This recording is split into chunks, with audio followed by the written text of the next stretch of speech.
Hello guys, welcome to my new mini blog. আজ এসেছি ফলারেনি অমাবস্যার উপলক্ষে জিগজাগ রোড কালী মন্দিরে। চলো তোমাদেরকে দেখাবো, যাওয়া যাক।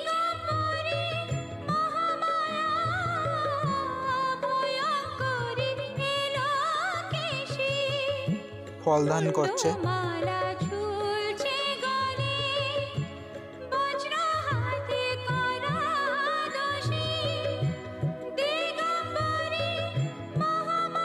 এটা হচ্ছে আমাদের ডিব্রুগড়ের বড় কালীবাড়ি।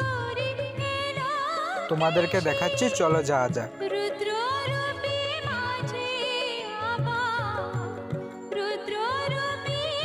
এখানে প্রদীপ জ্বালানো হচ্ছে,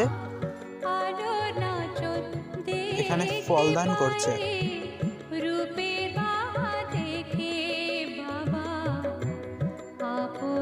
পেন্টিং গুলো দেখো একবার, কি সুন্দর, অসাধারণ লাগছে। মিনি ব্লগটা ভালো লেগে থাকলে লাইক, কমেন্ট, সাবস্ক্রাইব আর শেয়ার করে দেবে। Bye bye.